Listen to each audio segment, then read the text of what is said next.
Hi, I'm Jeff Lane, and this is Lane Motor Museum, 125 unique and interesting cars that you typically don't see.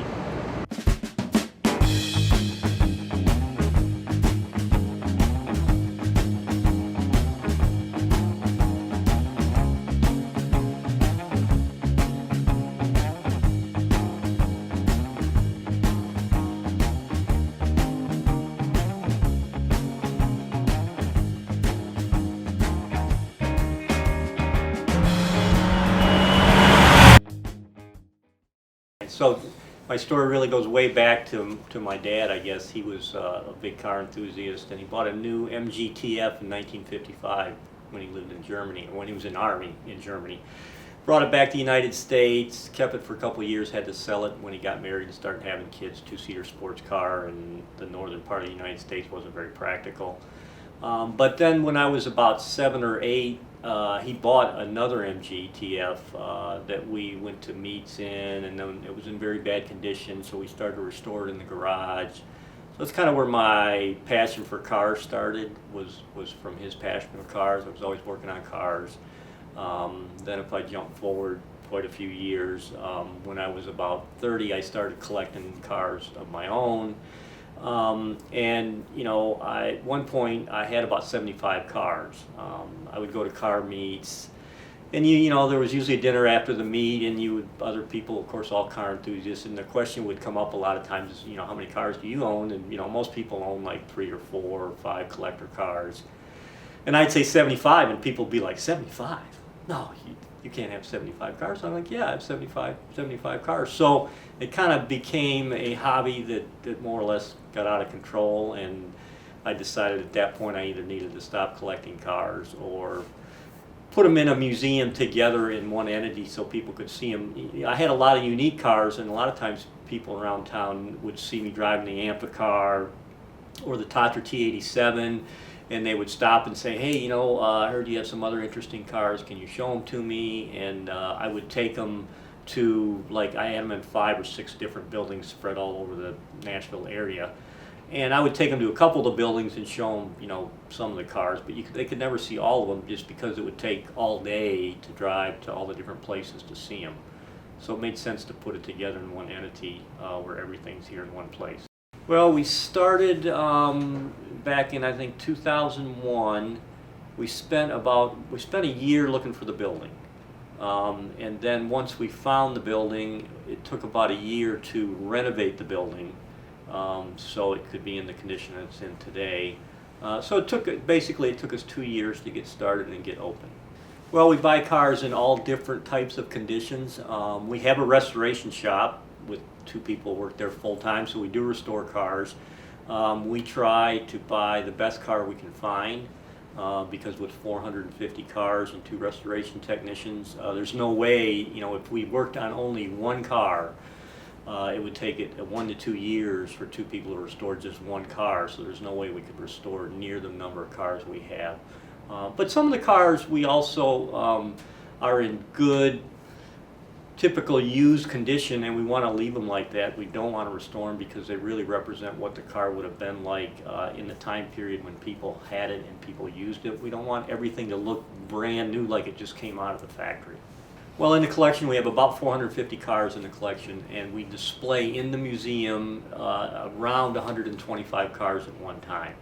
So about 1/3 of our collection's on display, and the other 2/3 is actually we have a basement, fortunately, underneath the main floor, and that's where the rest of the cars are, except, you know, if you were in a restoration shop in other places. But so, and in terms of the cars, our collection is predominantly European, and a lot of our focuses are unique and interesting cars that people typically haven't seen other places. The largest single manufacturer we have is Citron. We have about 50 Citrons, which is a French manufacturer, and we have about 100 French cars. That's the single biggest country per number of cars. A few of our interesting niches that we have is we have about 75 micro cars, and micro cars were built mostly in Europe after World War II, when the economy was devastated. Most people were either walking or riding a bicycle or maybe riding a scooter, And a microcar was really just a step up from a scooter. So it was a small little car, 1 or 2 seater.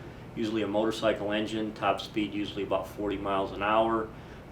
Very cheap, but it was a phenomenon that really went on for only about 15 years, and then the economy improved enough that people could buy what we call a proper car. But the microcars are interesting because there was a lot of different manufacturers. A lot of them were very, very small. You know, Peel made less than 200 cars. BMW Isetta was a microcar that they made 160,000, so that was one of the high volume microcars. But most microcars were made in very low numbers, 1,000, 2,000, but they did a lot of interesting stuff. We also had propeller powered cars, which was kind of a French phenomenon that was in the 20s and the 30s. Some of the French believed that propulsion was going to be the wave of the future, not just for cars, but for trains and boats, motorcycles and cars and everything else. It didn't work out that way, but it's another very interesting, unique niche of automotive history. I actually have a file in my office. It's called acquisition file, so there's about probably 75 cars there that I'm still interested in finding for the collection. So yeah, there's certainly still a lot of cars that we're looking for. Yeah, I think the European thing started because my dad was into MG, so that was English, European, so that was kind of our first things that we worked on. From there, I drifted over to, I got interested in Tatra and Citron, which is French and Czechoslovakian. So it just kind of the European thing kind of started from the beginning and just kind of kept on going. Yeah, the most expensive car we have, that's a little bit hard to say. You know, we have a 36 Voisin C28 that we're restoring. That's probably $1 million car in today's market. I would think that's the most expensive car we have. But again, we have a lot of unique one-off cars that, you know, really have never been on the market. You know, if you really put them on the market, would they bring more than $1 million? It's really hard to tell. But probably the Voisin C28 is their most expensive car. Well, the tiniest is the Peel P50, which is the single-seater that is recognized by the Guinness World Book of Records as the world's smallest car. The largest car, you know, we have the Lark in the back, which is the amphibious cargo thing that is 62 feet long, 14 feet high, 26 feet wide. It's not really a car, but the biggest car we have, probably in the basement we have a 29 Lincoln. That's probably one of the biggest cars we have. You know, I don't really have a favorite car. I enjoy all the cars for what they represent. You know, we have Lamborghini, which everybody's like, wow, that's a lot of fun to drive, and yeah, it's a lot of fun to drive. But I enjoy driving a Fiat 500 as much as I do the Lamborghini, and I really enjoy every car for what it represents. During the summer, we have 2 or 3 special days. Throughout the year, we have about 5 special event days where we do demonstrations, basement tours, and then also we sometimes do car rides where people can actually sign up and get a ride in one of the museum cars out on the street. We do the day after Thanksgiving is one of those days. Father's Day is a big day, and we do a lot of demonstrations on Father's Day, and then there's a couple other days throughout the summer that we also do that. Okay, let's go out in the museum and take a look at the cars now. Okay, this is a 1964 Peel P50. It was made on the Isle of Man, and this is recognized in the Guinness World Book of Records as the world's smallest car. Peel Engineering was a tiny company that made mostly fiberglass motorcycle fairings, but in the 60s they decided to get into the microcars, and they built about 50 P50s, powered by a 50cc scooter engine, DKW. And one of the interesting things about the P50 was, because it was powered by a scooter engine, it had no reverse. So they put a handle on the back of it, and they call it the reversing handle. So when you had to turn up, back up, and turn around, you basically just pick the back of the car up like that. This is a 1932 Eclair. It was built in France by a gentleman in his garage. It's propeller powered only, so the only thing that drives it is this propeller right here. It's powered by an Indian V-twin motorcycle engine. So he built it in his garage, and he drove it around his little town for several years. But the town mayor, after 2 years, made him stop driving it on the road because people's chickens would run across the road, and he would drive, you know, up the road, and if the chickens were in the road with the propeller, they would get chopped up.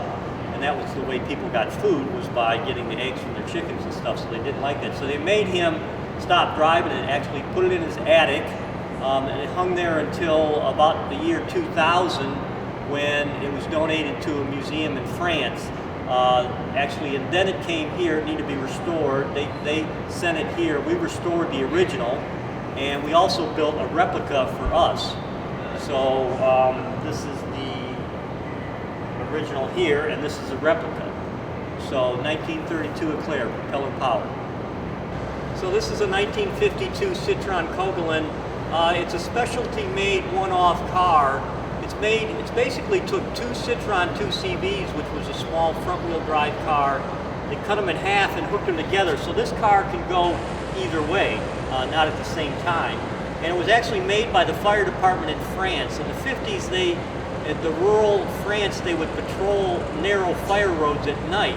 And a lot of times if they came upon a fallen tree or some kind of other obstruction, the road was so narrow that they would have to back up for maybe a mile before they find a place wide enough where they could turn around.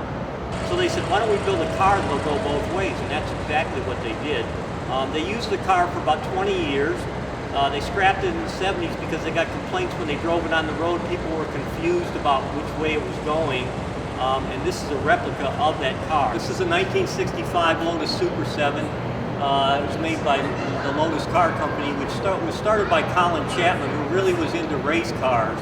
He liked race cars most, but he couldn't make money building race cars, so he had to build street cars to sell street cars so he could make money to do his racing cars.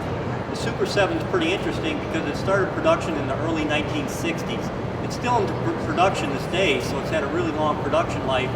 But most Lotus Super 7s were sold as kits, so the person would buy the car, they would get all the pieces, and he would have to put it together. And the reason that it was sold as a kit is in England, when you bought a new car, the tax for the license plates was 50% of the cost of the car.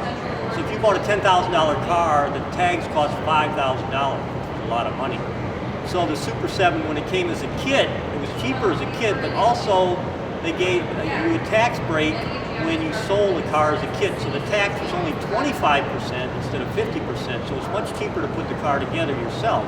Now after a few years, the English government realized that they were losing a lot of money by letting car companies sell kit cars, and instead of outlawing kit cars, what they did is they said, you can sell the cars, but you can't sell a manual telling people how to put the car together. So Colin Chapman was a really bright guy, and that wasn't a problem for him. He sold the cars with a manual that told you how to take it apart. And so you just started from the back page and went the opposite way, and you could still put the car together. So it's a neat story about the Super 7. Okay? So this is a 1955 Mttf. This was my very first car. It didn't come to me like this. It came to me when I was 12 years old when I got it for Christmas from my parents. It was all apart. It came in the back of a pickup truck all in pieces. So I spent the next 4 years rebuilding it, restoring it. My driver's training test when I was 16 in it, and when I was younger, I used to drive it to MG meets, some of them like across the country. One year I drove from Detroit to Boston, all the way to Washington State to an MG meet. I think it totaled about 4,000 miles. And it currently has 54,000 miles on it, so this is where it all started. Okay, to see 125 unique and interesting different cars that you probably haven't seen anywhere else, come to Lane Motor Museum, 702 Murfreesboro Road, or you can visit our website, which is lanemotormuseum.org.